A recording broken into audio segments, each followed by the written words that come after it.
JonBenét Ramsey is one of the most famous victims in American history, but some believe she never actually died. In 2014, a 7-minute video resurfaced online that turned a decades-old tragedy into a conspiracy. In the clip, an unseen man named Dave Johnson claims the 1996 murder of the 6-year-old pageant queen was a complete hoax. He tells his listeners that nobody died and nobody got hurt. According to Johnson, the entire event was a sacrifice in name only, a staged disappearance designed to transform a child into a global superstar. Specifically, the theory suggests JonBenét was spirited away to be rebranded as the pop star Katy Perry. This claim creates a massive contradiction. On one side, there's a viral internet theory suggesting a secret identity and a lifelong lie.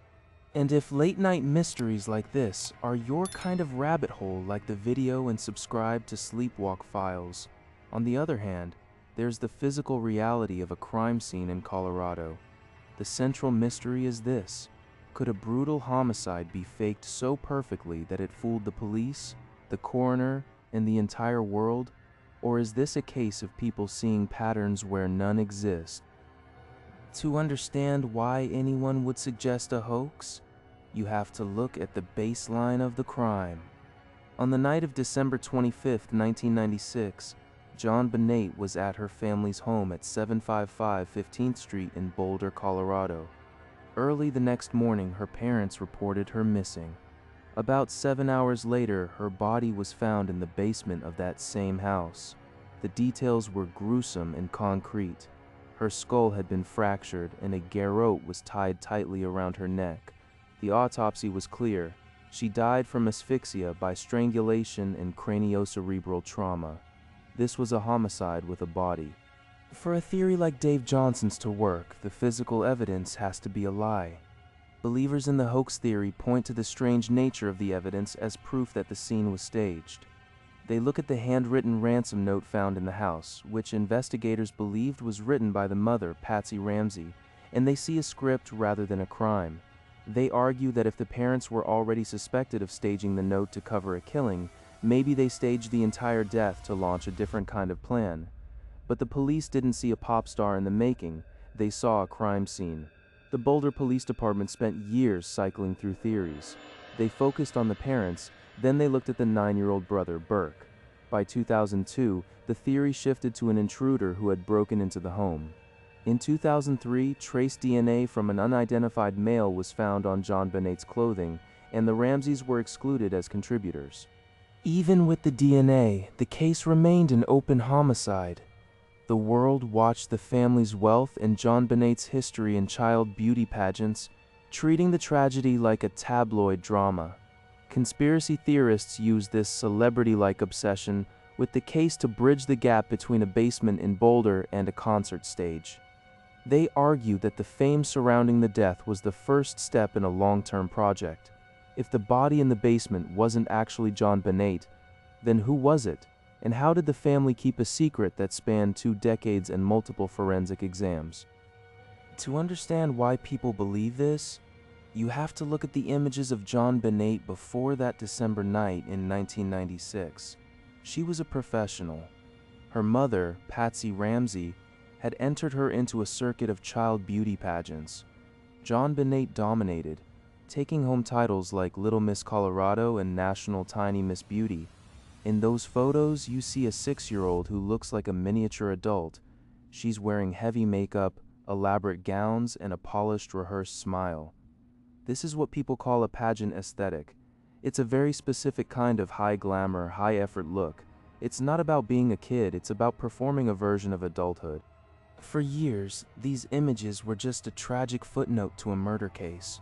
But around 2014, a community of internet theorists started placing those pageant photos side by side with the public image of Katy Perry. They noticed a visual bridge. Katy Perry built her brand on a style often described as camp. Camp is when something is so over the top, so exaggerated and theatrical, that it becomes a form of art. Think of the neon wigs, the giant candy props, and the hyper-feminine costumes. To a theorist, this isn't just a pop star's wardrobe, they see it as the natural evolution of a child pageant queen. They argue that the performance JonBenét started in those Colorado competitions never actually stopped. It just moved from a pageant stage to a global concert stage.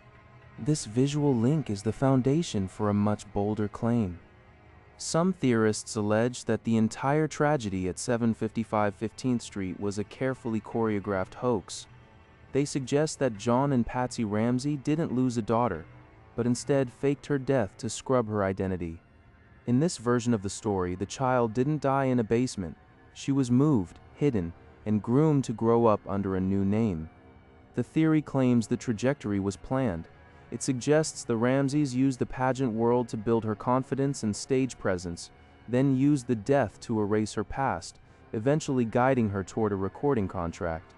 The idea is that the fame surrounding the murder was the first spark, and the pop stardom was the final destination. Of course, this requires a massive leap of faith. It assumes a level of coordination that feels like something out of a movie. You have to believe that a body was swapped, a police investigation was fooled for decades, and a child was essentially trafficked into a new life by her own parents for the sake of future fame. But for those who believe it, the evidence isn't in the police reports or the DNA. It's in the eyes, the smile, and the costumes. They look at the girl in the national Tiny Miss Beauty sash and the woman singing in a dress made of balloons, and they don't see two different people. They see a lifelong project. The visual link is the how, then the timeline is the when. To make this work, the dates have to align. But when you actually put the birth dates of JonBenét and Katy Perry next to each other, the math starts to break. This creates a problem for the theory, which leads to a new, more desperate question. If the ages don't match, did the theorists miss a detail, or is there another piece of the puzzle that explains why the timeline doesn't add up? According to believers, the girl in the basement wasn't JonBenét but a double, and that the real child was whisked away to be groomed for global stardom. To the people pushing this idea, the evidence is right there in the face of the pop star Katy Perry. They point to the wide eyes, the smile, and the way both girls commanded a stage. They imagine a timeline where a 6-year-old pageant queen disappears in 1996 and slowly morphs into a multi-platinum artist. But when you actually lay the calendars side by side, the math breaks. JonBenét Ramsey was born in 1990. If she had survived and grown up to be Katy Perry, she would have been 6 years old during that infamous Christmas in Boulder. However, the woman the world knows as Katy Perry was born as Catherine Elizabeth Hudson on October 25, 1984. That is a 6-year gap. By the time JonBenét was even born, Katy Perry was already a 12-year-old girl. When the tragedy happened in 1996, Perry wasn't a hidden child in a witness protection program. She was a teenager. The grown-up theory relies on the idea that one person became the other, but the chronology makes that physically impossible. You can't be a 12-year-old in 1990 and a 6-year-old in 1996. Still, in the world of internet mysteries, dates are often treated as things that can be faked. Some theorists argue that birth certificates are just pieces of paper and that the public record for Catherine Hudson was manufactured to cover the tracks of the Ramsey family. They suggest the 1984 date is a decoy. To test that, you have to look for a paper trail that exists outside of a government office. You look for a life lived in the open before the world ever knew who JonBenét Ramsey was, and that life is well documented. Catherine Hudson didn't just appear on a pop stage in 2008. She grew up in a very specific, very strict environment. Her parents, Mary Christine and Maurice Keith Hudson, were Pentecostal pastors. They didn't live in a mansion in Colorado. They moved across the country, setting up churches in places like Arizona and California. There are records of her attending the Paradise Valley Christian School and the Santa Barbara Christian School. There are stories from her childhood that are far too mundane to be part of a high-level government conspiracy.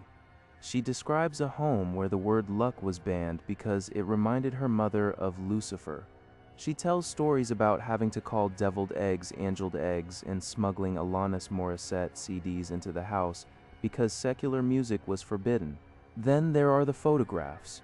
There are images of Katy Perry as a young child, long before 1996, showing a girl growing up in the Hudson household. These aren't polished publicity stills.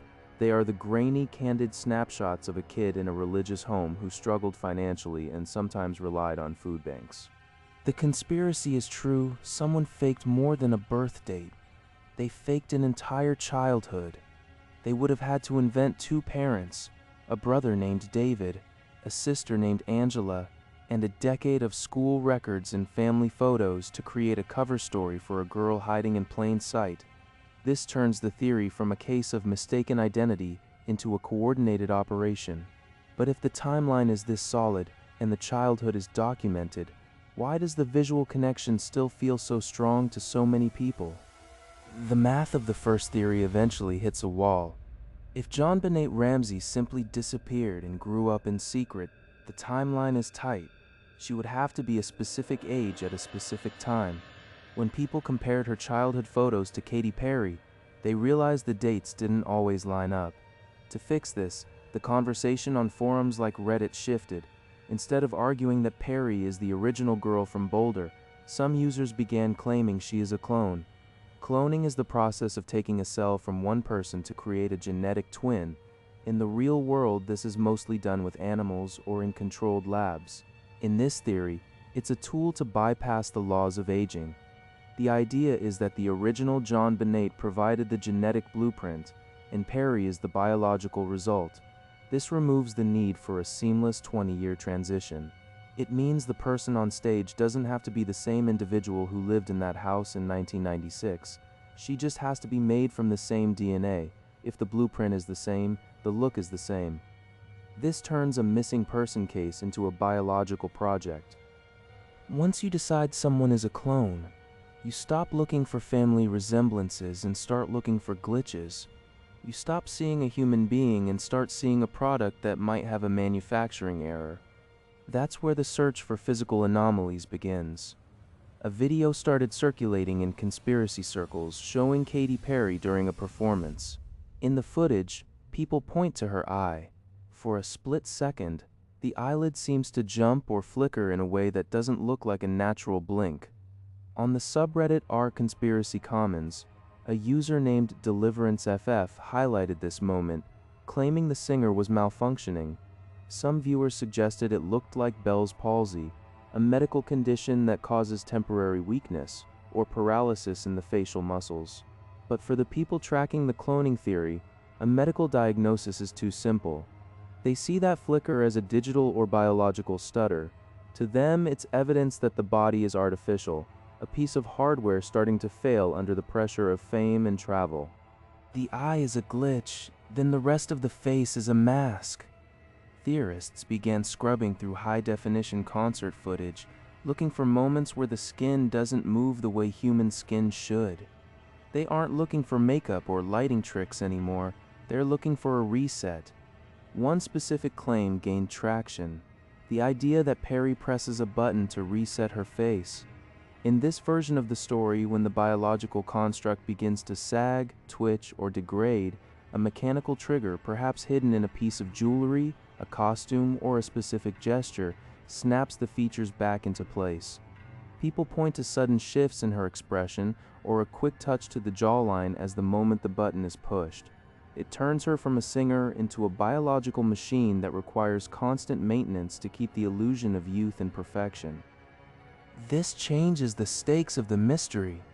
If this is true, the project isn't about hiding a child from a crime scene. It's about the creation of a perfect, repeatable image.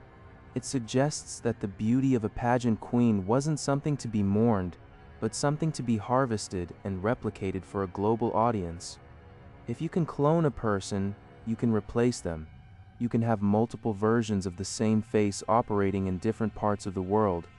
That leads to a darker possibility.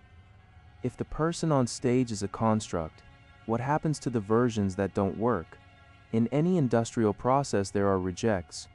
There are prototypes that fail the stress test or develop glitches that a hidden button can't fix.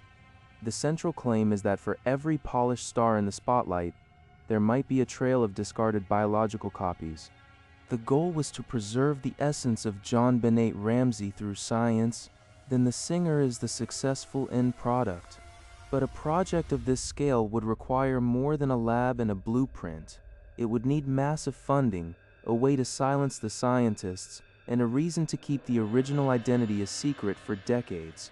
It suggests a level of coordination that goes beyond a family trying to protect a daughter. It points toward a system that views human beings as interchangeable parts. This raises a new question about the evidence.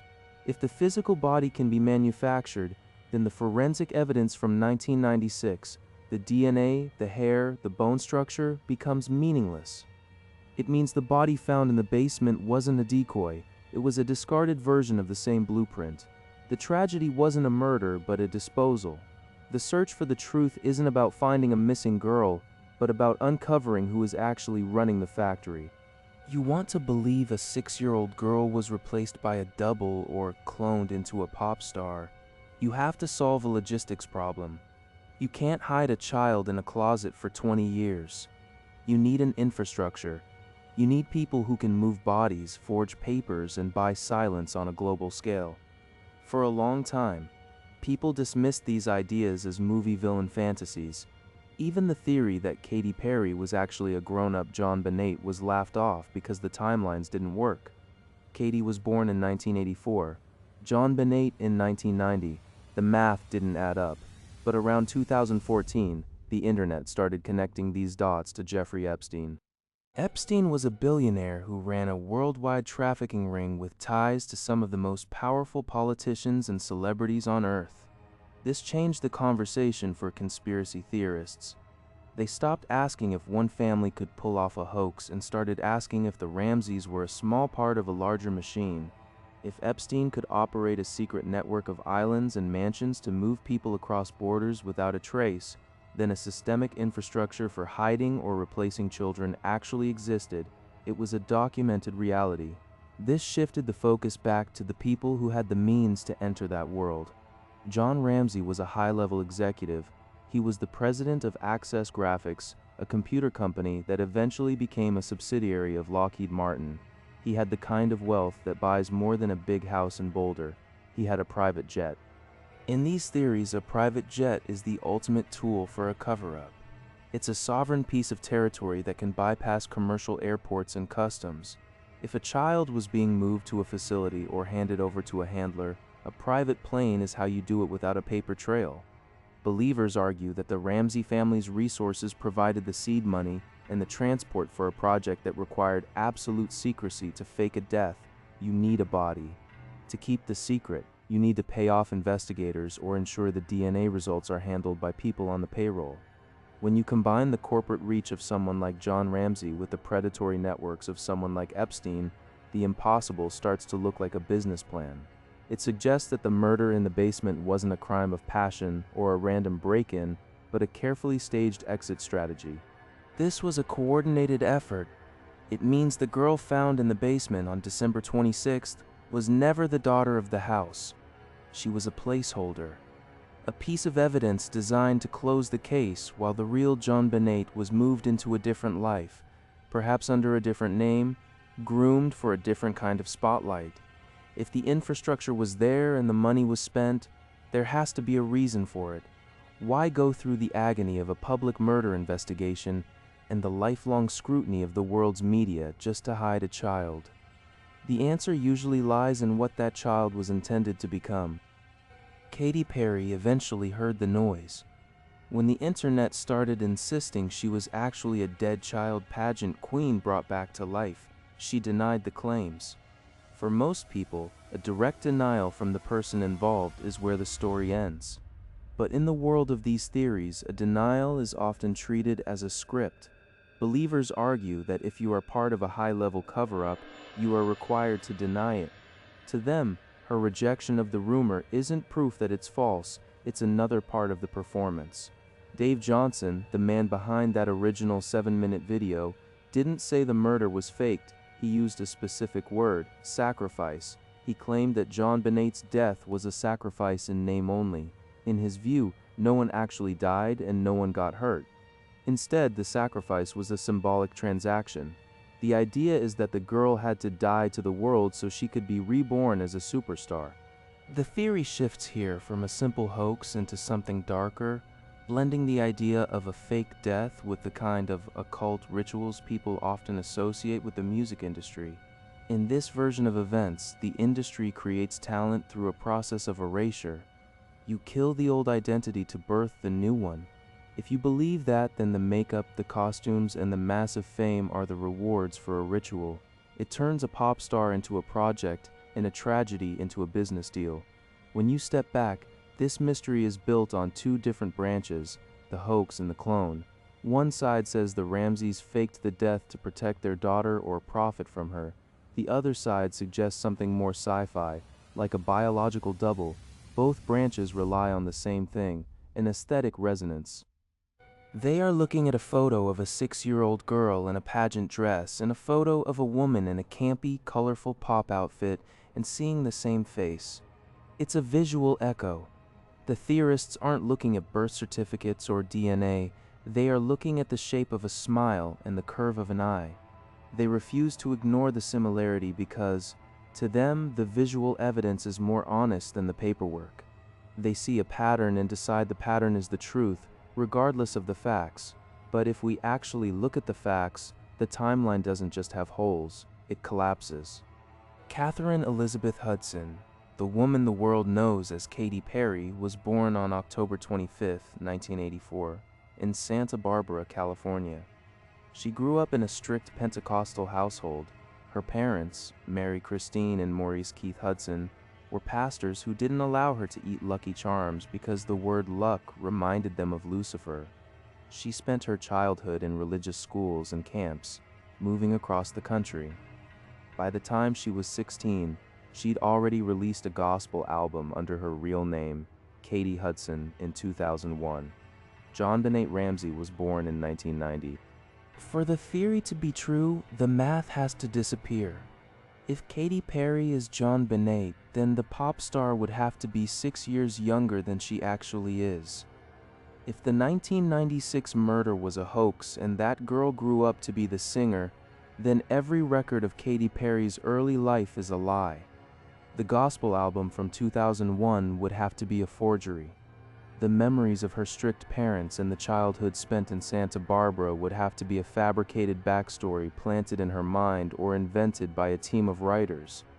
The scale of the lie would be staggering. You'd be covering up a crime in Colorado and inventing a decade of a human being's life.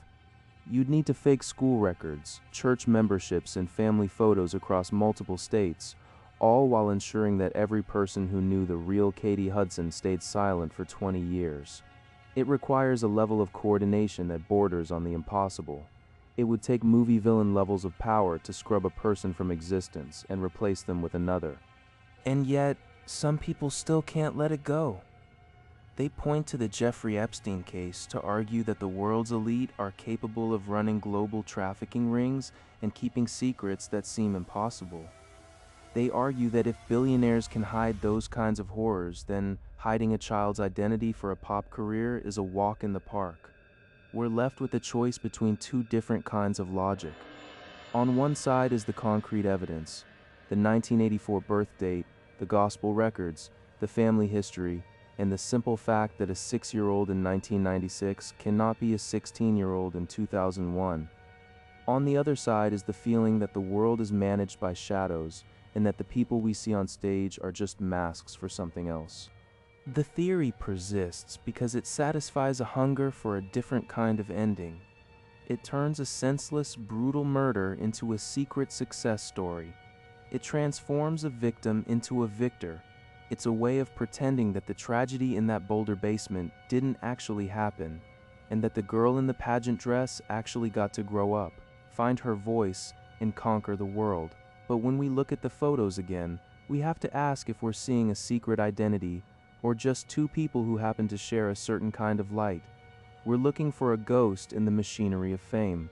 We want the mystery to have a solution, even if that solution is a conspiracy that defies time and biology.